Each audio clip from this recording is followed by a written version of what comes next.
अस्सलाम अस्सलाम वालेकुम दोस्तों, मैं हूं डॉक्टर जमील अहमद और आज हम अपनी एक टॉपिक पढ़ेंगे मर्मर्स ऑफ वल्वुलर डिजीज़। तो इसको हम जल्दी जल्दी में कवर करेंगे, सिर्फ टू दी पॉइंट इस तरह पढ़ेंगे ताकि हमें सिर्फ ये डायरेक्टली याद हो सके। मैकेनिज्म वगैरह में नहीं जाना, उस पर हमने अलग वीडियोस बनाई हैं। अब यहाँ पे हार्ट को देखें कि ये हार्ट के चार चैम्बर्स हैं। ये राइट एट्रियम है तो ये राइट वेंट्रिकल है। राइट एट्रियम राइट वेंट्रिकल के साथ कनेक्ट होता है through a valve and that valve is called as tricuspid valve. इसे एट्रियोवेंट्रिकुलर वल्व्स कहते हैं। एक ये एट्रियोवेंट्रिकुलर वल्व है और एक ये है जो लेफ्ट एट्रियम को लेफ्ट वेंट्रिकल के साथ कनेक्ट करता है। और लेफ्ट वेंट्रिकल जो है वो एओर्टा के साथ कनेक्ट होता है थ्रू एओर्टिक वल्व, ये देखें। और उसी तरह राइट वेंट्रिकल कनेक्ट होता है पल्मोनरी ट्रंक के साथ थ्रू पल्मोनिक वल्व या पल्मोनरी वल्व। ओके।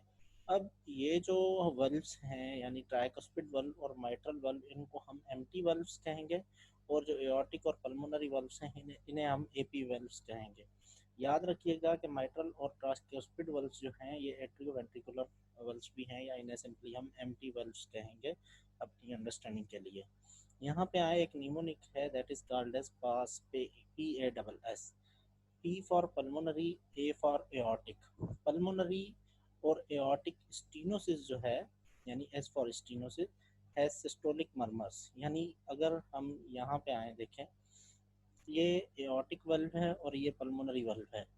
जब भी एओर्टिक और पल्मोनरी वल्व की स्टीनोसिस यानी नैरोइंग होगी तो उसके नतीजे में जो मरमर हमें मिलेगी वो होगी सिस्टोलिक मरमर। यानी इन दोनों की स्टीनोसिस में हमें एक ही मरमर मिलेगी, उसे हम कहते हैं सिस्टोलिक मरमर।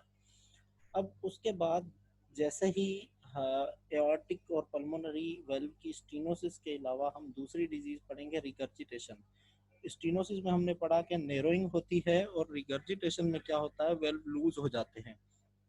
तो पल्मोनरी और एओर्टिक वेल्व की रिगर्जिटेशन में जो मरमर मिलेगी वो मरमर स्टीनोसिस वाली मरमर से अपोजिट होगी। यानी पल्मोनरी और एओर्टिक रिगर्जिटेशन में हमें डायस्टोलिक मरमर मिलेगी। अब ये बात तो हमें समझ आ गई कि भाई पास निमोनिक से हमें याद हो जाएगा पल्मोनरी और एओर्टिक स्टीनोसिस में सिस्टोलिक मरमर होगी और रिगर्जिटेशन में डायस्टोलिक मरमर होगी। अब ये कैसे याद हो कि जो एम्प्टी वल्व्स हैं उनकी स्टीनोसिस और रिगर्जिटेशन में किस तरह हमें मालूम हो कि भाई इनमें कौन सी मरमर होगी। अब उसको हमें याद करने का आसान तरीका है कि पल्मोनरी और एओर्टिक वल्व के बिल्कुल अपोजिट वे में उन एम्प्टी वेल्व्स की स्टीनोसिस और रिगर्जिटेशन की मरमर मिलेंगी। मसलन पल्मोनरी और एओर्टिक स्टीनोसिस में जो मरमर है वो सिस्टोलिक मिलेगी। तो जब एम्प्टी वेल्व्स की स्टीनोसिस होगी तो हमें सिस्टोलिक के बजाय डायस्टोलिक मरमर मिलेगी। यहाँ पे देखें, उसी तरह पल्मोनरी और एओर्टिक वल्व की रिगर्जिटेशन में जिस तरह हमें डायस्टोलिक मरमर मिलेगी, उसी तरह हमें उसके बिल्कुल अपोजिट माइट्रल और ट्राइकस्पिड रिगर्जिटेशन में हमें सिस्टोलिक मरमर मिलेगी। एंड माइट्रल वेल प्रोलेप्स जो है ये रिगर्जिटेशन की तरह ही होता है। माइट्रल रिगर्जिटेशन, उसमें थोड़ा डिफरेंस है, वो मैकेनिज्म्स हैं, उस पर हम बात नहीं करते। लेकिन एम माइट्रल वेल प्रोलेप्स जो है उसमें भी हमें सिस्टोलिक मरमर मिलेगी। अब यहाँ पे ये हमने स्नैप्स आपको दिए हैं, देखें। सबसे पहले आए एओर्टिक स्टीनोसिस पे।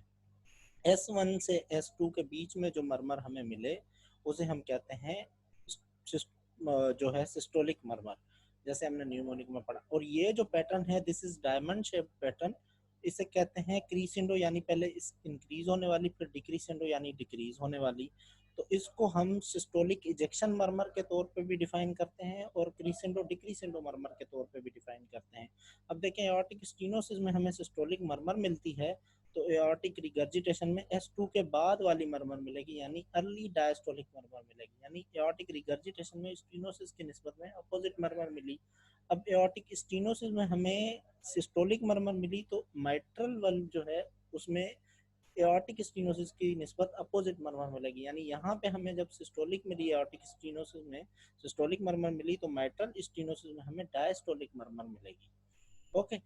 उसी वे में माइट्रल स्टीनोसिस की तरह माइट्रल रिगर्जिटेशन में माइट्रल स्टीनोसिस से बिल्कुल अपोजिट, जैसे माइट्रल स्टीनोसिस में हमें डायस्टोलिक मरमर मिली माइट्रल रिगर्जिटेशन में हमें सिस्टोलिक मरमर मिलेगी, लेकिन इस सिस्टोलिक मरमर को हम होलो सिस्टोलिक या पेन सिस्टोलिक डिफाइन करते हैं। देखें इनकी इंटेंसिटी थ्रू आउट द मरमर यानी S1 और S2 के बीच में जो मरमर हमें मिल रही है वो बिल्कुल इंटेंसिटी सेम है, जबकि एओर्टिक स्टेनोसिस की जो इंटेंसिटी है वो पहले कम है और फिर बीच में इंक्रीज हो रही है और फिर डिक्रीज हो रही है। इंक्रीसिंडो क्रीसिंडो और डिक्रीसिंडो कहते हैं इसे। उसके बाद आ जाए हुक्म हाइपरट्रॉफिक ऑब्स्ट्रक्टिव कार्डियोमायोपैथी, इसमें भी हमें क्या मिलती है एओर्टिक स्टेनोसिस की तरह क्रीसेंडो डिक्रीसेंडो यानी सिस्टोलिक इजेक्शन मरमर मिलती है, और माइट्रल वेल प्रोलेप्स में भी लेट सिस्टोलिक मरमर मिलती है विद क्लिक। अब आए आगे कि कुछ कंजेनाइटल एनोमलीज पर भी बात कर लें कि उनमें कैसे मरमर मिलेगी। सपोज एट्रियल सेप्टल डिफेक्ट की बात कर लें। एट्रियल सेप्टल डिफेक्ट एएस की तरह एएसडी होता है, हमने एएस को लेना है कि इसकी मरमर बिल्कुल एओर्टिक स्टेनोसिस वाली मरमर की तरह होगी। कैसे होगी भाई, उसमें क्रीसिंडो डिक्रीसिंडो या सिस्टोलिक इजेक्शन मरमर मिलेगी एएसडी में।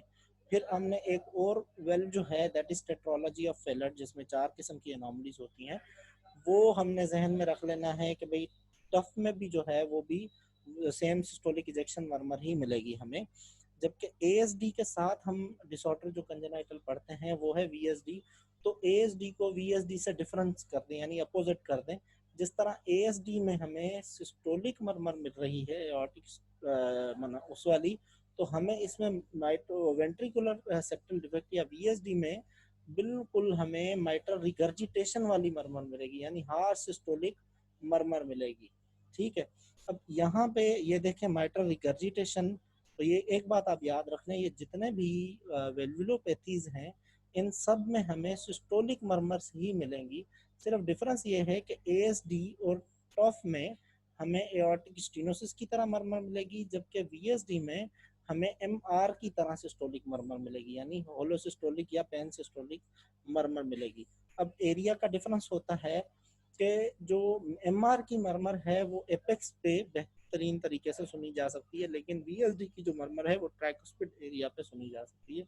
बस ये हमारा यहाँ पे मॉड्यूल कंप्लीट हो गया। Thank you.